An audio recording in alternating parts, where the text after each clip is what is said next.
Welcome back to another 20 minutes of Hull City chat on Where Tigers Walk. This week we're fresh back from visiting South Wales, nearly 500 miles there and back.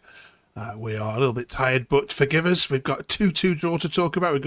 Also going to talk about the sacking of Sellers. We're also reviewing, of course, the transfer window is closed. How did we do, given that the embargo was placed upon us? We'll get these guys to give their grading. Welcome back, Matty, Ben, and Jack, and we're delighted to have, some more bit of Twitter royalty. Elliot's with us as well to review that Swansea game. So coming up then this week, we're talking about 1 win in 5. How worried should we be? We are conceding lots of goals, guys. Get your views on that in a minute. Some fans are saying McBurnie needs to be centre forward now. And also we're reviewing that transfer window. So lots to get into, lots to chat about, and welcome back to you all. If you've just found us and you're looking for an extra little bit of Hull City chat in your life, do drop us a quick subscribe. Right, Ben, let's start with you then. 2-2 at Swansea. I mean, it's a decent point overall, but another 2 goals conceded. Worrying? I think the defensive performance compared to the one we saw against Bristol City was it seemed a lot more solid in terms of how we set up. But like you said, it's another 2 conceded and it's not ideal. However, we did seem more solid defensively. We looked a bit more of a presence in the midfield as well, because last game was they were just running straight through. But yeah, I think it's something that obviously does need ironing out. I thought maybe the international break might have given us a bit of time to maybe get those creases ironed out. But I suppose it is only 5 games in, so we've got a long old season left. But yeah, it is a slight worry that we are conceding just as many as we are, because I think we're a -4 or -5 goal difference now, which is not the best way to start the season. Yeah. Jack, you were there in that away end. I mean, are the performances, are they slightly worrying you too? I mean, was able to pick it up in the second half, and even that equaliser in the 45th minute was just showing us that we can do this in the season. It's there. It just needs to be. We just need to gel more together. I mean, when we got the chance in that second half, in the first half, I thought we took it well and we put it away. We just basically punished Swansea for the lack of finishing they could do. But yeah, the second half, if we can play like that in the second half and tighten up on the defence and maybe get the new players into the squad a bit more, maybe get them into the academy. I don't know, but we just need a couple more players developing, and then we should be fine. That second half performance, especially towards the 70th, 80th minute, I thought that was the most promising out of the last 3 games. And I thought if we can play like that for the rest of the season, it should be okay. Okay. Elliot, who impressed for you, if anyone? To be fair, I wasn't at the game yesterday, but from what I picked up on, sounded like it was decent again going forward, Giles, with his crossing and McBurnie being a foot up top. It seems like this season's a bit of a flip compared to last year, where we're a lot better going forward, but defensively it's been a bit dodgy at times, which is a bit disappointing after the 0-0 draw at Coventry, where we was a lot more. We looked really good defensively, and then since then it's been at least 2 goals each game. So something that we need to improve on there. I was saying to a couple of my friends that it doesn't matter how many, if we're going to concede 2 more goals a game, we're not going to win many games to get ourselves far enough up the table. We might be lower mid-table, but to be able to push up the table, which is where Adjun wants to go, we've got to really tighten up defensively. But I've been quite impressed with how Giles has come back into the team this season compared to his first year and a half. Wasn't great, and he looked like he was on his way out. But yeah, I'd say him and McBurnie, by the sounds of it, again, were positive going forward. And Kyle coming back in as well, I think he can do a decent job going with his overlap runs and crossing the ball in. And obviously we've got Chandler and Williams as well, so there is a threat there. But yeah, I'd say they were the positives really. Yeah, Matty, we've talked about Ryan Giles a lot recently, but this one sums it up and concurs what Elliot was saying there. Ryan Giles today, wow. He's had his stick at the club, and rightly so, but how good has he been already this season? Coyle also looks solid and never out of place today, but still sloppy at the back at times. Respect the point. We seem to be a bit up and down with Ryan Giles. He has a good game, he has a bad game, and all the people from last year come back out. Where are you with him? Our old mate Ryan Giles. Hey? Where do we stand with? Yeah, I think he does. I think we mentioned it earlier on this season. He does deserve a little bit of credit in terms of he has kind of got his head down over summer and come back. And attacking wise, I think he's the outlet on that left hand side where we look really dangerous. And to his credit, that's going to be, I think, our outlet for most of the season is going to be down that left hand side. So give him credit for that, but defensively, he's still got to improve. He's still got to improve massively, and that goes for him and Coyle and Drama. To be honest, I think the whole of that the fullbacks were a weak area last season. So defensively, we do need to improve. So for me, he's done okay. He's done all right. He's better than what we had before. But this is the Giles that we wanted. Was this attacking Giles that was at Luton and Middlesbrough that was doing all these overlaps and going down the wing and being that outlet, which is fine. But defensively, he's still got some way to go. But I mean, Blackburn were prime example where he shirked out of that tackle for the third goal, and it's just like you've got to do better than that, for that. So yeah, we keep talking about that redemption, don't we? He's getting there. And he's certainly put himself forward for somebody that is winning the fans back, I would say. Okay, let's move on to a different topic then. Ben Six again says the ball was world class. McBurnie needs to be centre forward. Kyle Joseph has no instincts like Ollie does. Discuss. Yeah, I think as much as I do like Joseph and obviously works his socks off, you need someone that's going to score goals. I know obviously he did score against Bristol City, but Ollie McBurnie has come in and he's hit the ground running. And in each game, he's looked a threat, whereas Joseph's sort of a bit in and out.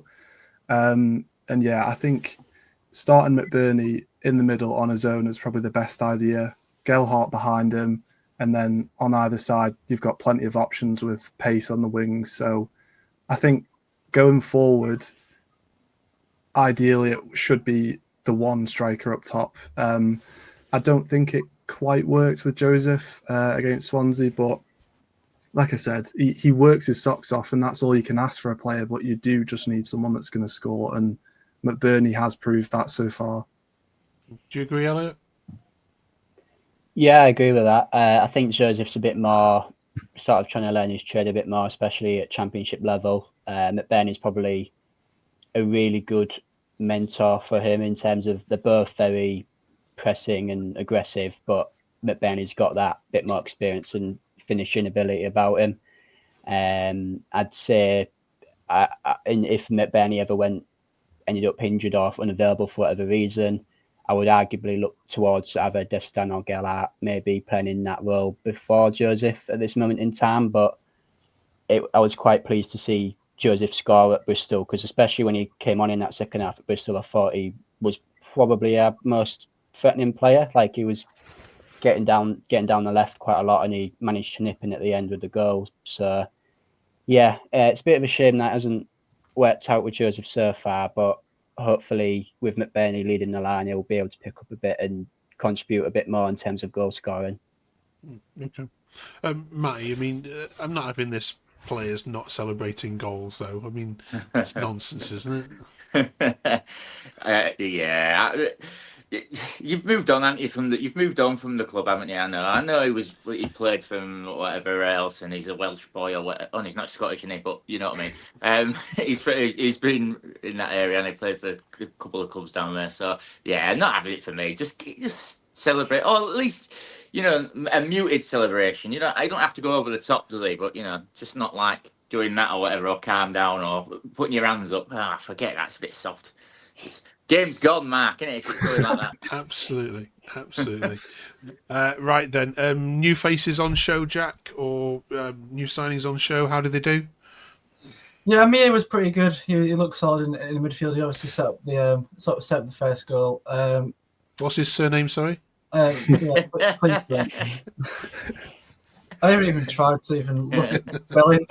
I think for one of my reports, I had to like copy and paste his name. I couldn't find it. I've got to admit. But yeah, he looked strong. He set the goal. And Destan, when he came on, he was a threat. He even when we scored, he was up on the stands on the sides, and he was giving it some. It was just nice to see. So, and then Akintola, I know he didn't really play it as good, but I think he's shown some promise. And Dala is another really good player. And we've talked about McBurnie being the one who's always pushing for the goal. I just think McBurnie is a bit isolated at times, and teams know that he's a real threat, so they're just going to double up on him. So maybe a double striker or something. Maybe have a Gelhardt up front with him as well. Just to help out. But Egan was great. And Coyle, I know he's not new, but Coyle coming back again and looks strong. I think this. With Coyle, he needs to work on sticking to his men and challenging, because there's times when the Swansea had the ball on the right, and if it wasn't for it was on Egan or Hughes, I think we would have considered a few more. He just backs out. It looks a little bit rusty, but with time and a bit of kick up his ass, I think he'll come round. But overall, I think it was a promising show from the new faces. So yeah. As I said, they need to just gel and get the game time, and we'll be up and running. Stay with us. We're going to be discussing, would you rather see Hull promoted or England win the World Cup? Get that discussion going at the end, plus asking these guys to rate the transfer window. And of course, we've got to discuss about whether anyone's got any sympathy for Ruben Sayers as well. We'll get into that in a minute. Before we go, Jack, before I leave you, Jack, I've got Swansea and Hull 11th and 12th in my prediction of how the league's going to finish. Have I got that the right way around based on what you saw yesterday?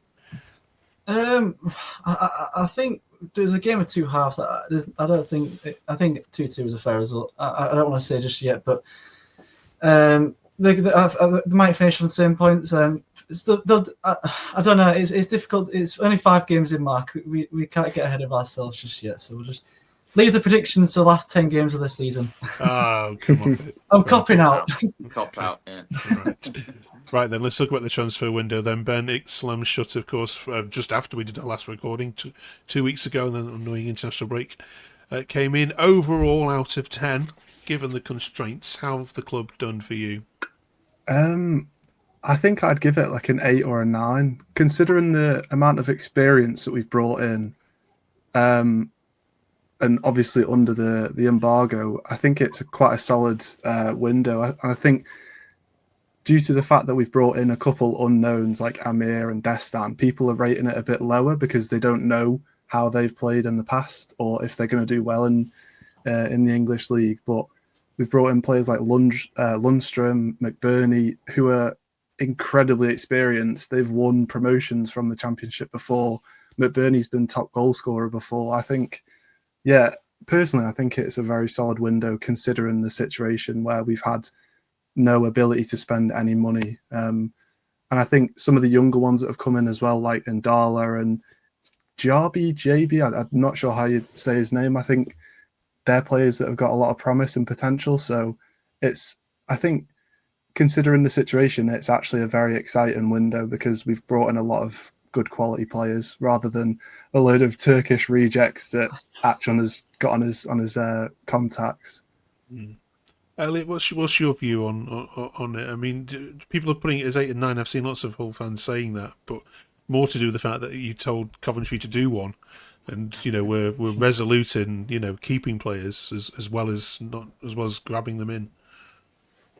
Yeah, I'd agree with Ben. I'd say maybe 8 or 9, just with the circumstances. I mean, thinking back to sort of the start of July when all this came out about the embargo, I was sort of fearing the worst, and a lot of people had us sort of going down with Wednesday. And I think for us to have 5 points after 5 games is okay. Like, we're still in the mix of everyone else, and as has been said, we've got a good mix of Championship experience and also some players from abroad who maybe haven't been in the Championship level before, but they could certainly be successful. I think it's quite important that we have a mix of experience at Championship level and bringing in some players from abroad. So, I'd say around 8 or 9, and obviously keeping hold of Hughes and Panda in the last few days is important as well, because if we'd have lost Panda, we'd be scrambling for another goalkeeper, and then we would have been left with either Phillips and then a youth team keeper.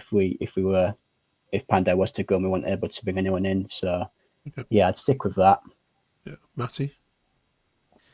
Yeah, I think I agree with everybody. Really, it has been a reasonable window, particularly under the constraints that we've been under. And like I say, to get the caliber of players that we brought in. I mean, McBurnie was cost 20 million, didn't he, at one point? To get him in on a free is an absolute steal, isn't it? Really. So it's quality. I think the only kind of thing we were a bit worried about, and I think it does come to light a little bit, is behind the starting 11, we're very light in certain positions. So that's why we had to bring in like Amir on the transfer deadline, because that midfield area, once we had Crooks injured, we did struggle in that midfield. Slater's just not at it at the moment in terms of it, although I think he did a little bit better when he came on yesterday, but it's just under those positions. That centre-back position, Jari played the first game absolutely outstanding, but then he's been injured for 2 games, and we had to bring the young lad in against Blackburn, where he had a bit of a shaky, he was a bit overwhelmed, I suppose, at the time. So I think just under those key positions, we're still a little bit short. But I think overall, we've got to be pleased, particularly with the restraints that we are under. And I'd arguably say it's probably as good as a window as we've had, because the last summer we were all scrambling to try and get players in, and we got some absolute fruitcakes in, didn't we, under Walter? So some of Jack's favourite players, mine. Yeah. So, yeah. So, but I think overall it's been great. So I'm pleased, and I'm happy with the squad. A couple more additions would have been better, but I think we can wait till January for that. Okay. Plus we've got Miller as well, haven't we? We've got Miller to come back. We keep forgetting we've got him back, and Balloumi's still getting there. But as soon as he's 100% fit, he'll be straight in the team. Right, that's 3/8 then, Jack. You can make this a nice, easy for me to work out average if you're going to join them. I think I'm just going to, based on of the restrictions we had, like the lads have just said, I'm going to go for an 8 as well. I think we've got some decent players, McBurnie and Gelhardt and Ndala. I mean, these are teams who are fighting for these players, and we go get them. So I think because of the quality of players we've managed to get under a restriction and embargo, I think it's up there. If we didn't have an embargo and we had this summer transfer, I wouldn't rate it as high. But given the circumstances, I think it's a solid bit of business we've done. Okay. Right then, Matty, Southampton up next then at the MKM, and then Watford away, and then Preston come to the MKM to close out the month. What have you made of Southampton's start? You surprised they're as low down as you are? Yeah, I watched the game this afternoon, and they didn't really create much, did they? Against I think Portsmouth were quite resolute, and they kind of dug in a little bit. But to say the amount of players that they've signed, and the money they have spent in the Championship this season is unbelievable. But I think they'll still be up there just because of the quality of players that they've got. So, but I am surprised at the moment that they're a bit low. They're a bit like Ipswich until Ipswich hammered Sheffield United on Friday. I didn't think Ipswich had done much, to be honest. But they'll still be.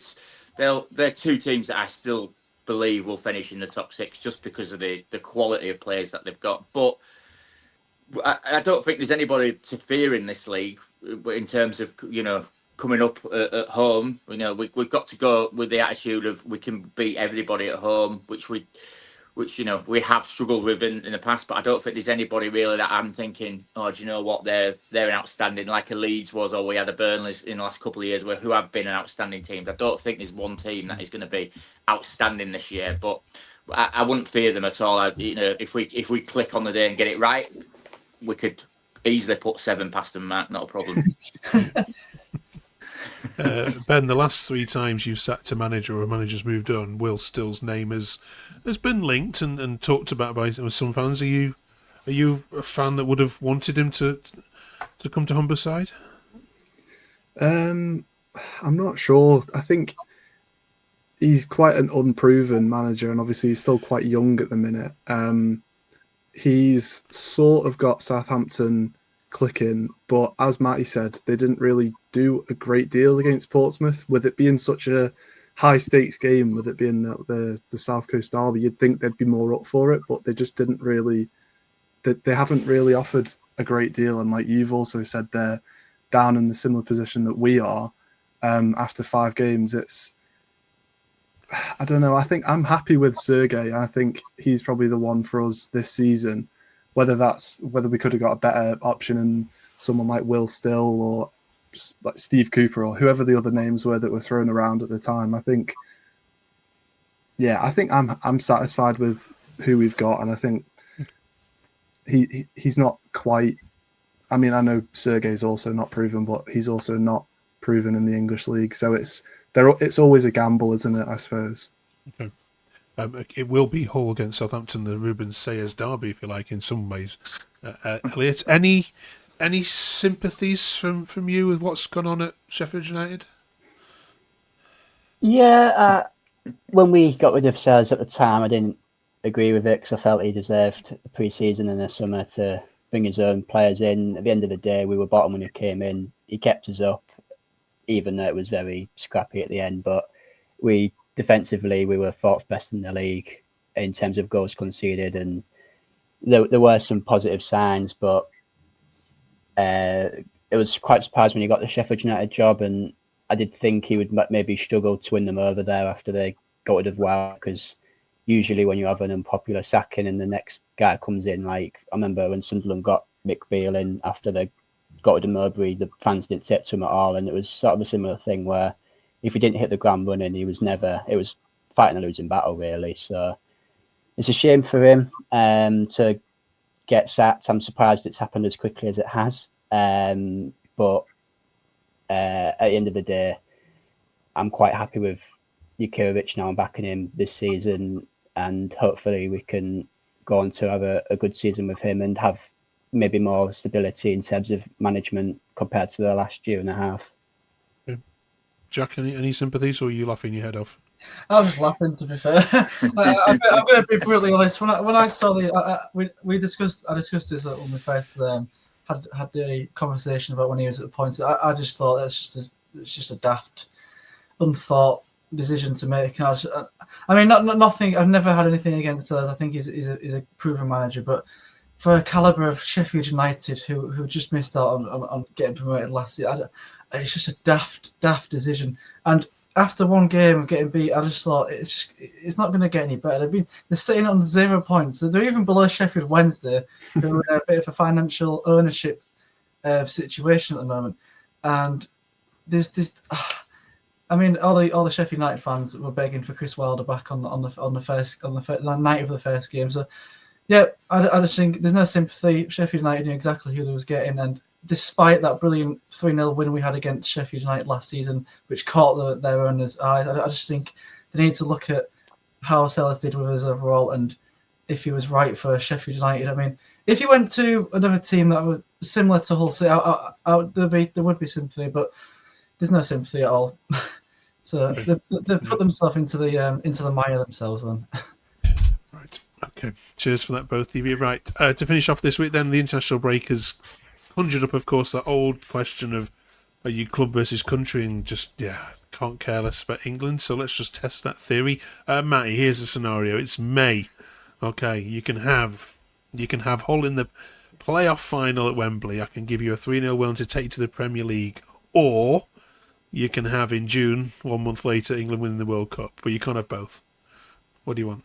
Got to be Hull City. I mean, it's got to be club over country. I mean, I've been fortunate to obviously go to Wembley twice to see us promoted. There's nothing is ever going to beat those days in terms of that. Even if England win, I don't think it would top be seeing Hull City go up twice. So I quite happily take that.